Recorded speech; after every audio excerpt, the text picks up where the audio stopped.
Hello echo buddies. ఇప్పటిదాకా అయితే టెట్రాఫిషెస్‌ని ఎలా కేర్ చేయాలి అండ్ అలాగే వాటిలో కామన్‌గా వచ్చే డిసీజెస్ ఏంటి అనేది డిస్కస్ చేశాం. ఈ వీడియోలో అయితే టెట్రాఫిషెస్ యొక్క ట్యాంక్‌మెంట్స్ గురించి అయితే చెప్పబోతున్నాను. టెట్రాఫిషెస్‌ని ఏ ఫిషెస్‌తో పెంచొచ్చు అండ్ అలాగే ఏ ఫిషెస్‌తో పెంచకూడదు అనేది అయితే చెప్పబోతున్నాను. బేసికల్లీ టెట్రాఫిషెస్ అనేవి పీస్‌ఫుల్‌గా ఉండే స్కూలింగ్ ఫిషెస్. మీరు టెట్రాఫిష్‌కి ట్యాంక్‌మెంట్‌ని ఎంచుకునేటప్పుడు ఈ క్వాలిటీస్ ఉన్నట్టయితే చూసుకోండి. నెంబర్ 1 వచ్చేసరికి ఆ ఫిష్ పీస్‌ఫుల్ అయి ఉండాలి. నెంబర్ 2 వచ్చేసరికి ఆ ఫిష్ సిమిలర్ సైజులో ఉండాలి. నెంబర్ 3 వచ్చేసరికి ఆ ఫిష్ యొక్క వాటర్ కండిషన్ అండ్ అలాగే మీ ఫిష్ పెరిగే యొక్క వాటర్ కండిషన్ రెండు సేమ్ ఉన్నట్టయితే చూసుకోండి. నెంబర్ 4 వచ్చేసరికి అది ఫిన్ నిప్పర్ అయి ఉండకూడదు. ఇప్పుడు నేను చెప్పిన క్వాలిటీస్ కి మ్యాచ్ అయ్యే కొన్ని ఫిషెస్ అయితే చెప్పబోతున్నాను. వాటిని మీరు టెట్రా ఫిషెస్ తో కలిపి పెంచుకోవచ్చు. నెంబర్ 1 వచ్చేసి కారిడోరస్ క్యాట్ ఫిష్. ఈ కారిడోరస్ క్యాట్ ఫిష్ అనేవి టెట్రా ఫిషెస్ కి పర్ఫెక్ట్ ట్యాంక్ మేట్స్ అని చెప్పొచ్చు. ఎందుకనంటే ఇవి బాటమ్ లెవెల్లో ఉంటాయి అండ్ అలాగే ఇవి టెట్రా ఫిషెస్ ని ఏ మాత్రం కూడా డిస్టర్బ్ చేయవు ఇవైతే. అండ్ అలాగే బాటమ్ లో మిగిలిపోయిన ఫుడ్ ఏదైతే ఉంటుందో ఆ ఫుడ్ ని కూడా తినేసేస్తాయి ఇవి.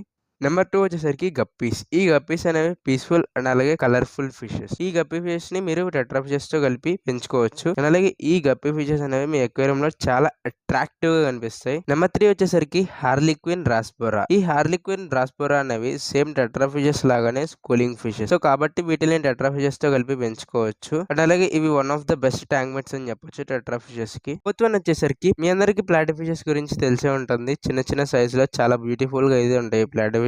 ఇవి కూడా పీస్‌ఫుల్ ఫిషెస్ కాబట్టి మనం టెట్రా ఫిషెస్ తో కలిపి పెంచుకోవచ్చు. అండ్ అలాగే ఈ ప్లాటీస్ యొక్క మెయింటెనెన్స్ కూడా చాలా ఈజీ ఉండేది. నెంబర్ 5 వచ్చేసరికి జిబ్రా డానియోస్. ఈ జిబ్రా డానియోస్ చాలా యాక్టివ్ గా ఉండేటప్పటికీ ఇవి పీస్‌ఫుల్ ఫిషెస్. అండ్ అలాగే వీటి మెయింటెనెన్స్ అనేది చాలా ఈజీ ఉండిద్ది. అండ్ అలాగే ఇవి హార్డీ ఫిషెస్. నెంబర్ 6 వచ్చేసరికి చెర్రీ బార్బ్స్. ఈ చెర్రీ బార్బ్స్ అనేవి కామ్ గా ఉంటాయి అండ్ అలాగే ఇవి ఎలాంటి అగ్రెషన్ కూడా చూపించవు. కంపేర్డ్ టు అదర్ బార్బ్స్ ఇవి చాలా పీస్‌ఫుల్ ఉంటాయి. కాబట్టి వీటిని కూడా మీరు టెట్రా ఫిషెస్ తో కలిపి పెంచుకోవచ్చు. ఇప్పుడు టెట్రా ఫిషెస్ తో ఏ ఫిషెస్ ని కలిపి పెంచకూడదు అనేది చెప్పబోతున్నాను. అందులో నెంబర్ 1 వచ్చేసరికి ఏంజల్ ఫిషెస్. ఈ ఏంజల్ ఫిషెస్ అనేవి చాలా అగ్రెసివ్ గా ఉంటాయి అండ్ అలాగే మీ టెట్రా ఫిషెస్ ని అటాక్ చేసే ఛాన్సెస్ అయితే చాలా ఎక్కువగా ఉంటాయి. కాబట్టి వీటిని అవాయిడ్ చేయండి. నెంబర్ 2 వచ్చేసరికి టైగర్ బార్బ్స్. ఈ టైగర్ బార్బ్స్ అనేవి అగ్రెసివ్ గా ఉంటాయి అండ్ అలాగే మీ ఫిష్ యొక్క పిన్స్ ని పీకుతూ ఉంటాయి పద్దాగట. కాబట్టి ఈ టైగర్ బార్బ్స్ ని కూడా అవాయిడ్ చేస్తే మంచిది. Gold fishes. ఈ గోల్డ్ ఫిషెస్ అనేవి పీస్ఫుల్ గా ఉన్నప్పటికీ వాటి యొక్క వాటర్ కండిషన్స్ అండ్ అలాగే ఈ టెట్రాస్ యొక్క వాటర్ కండిషన్స్ అనేవి డిఫరెంట్ ఉంటాయి. కాబట్టి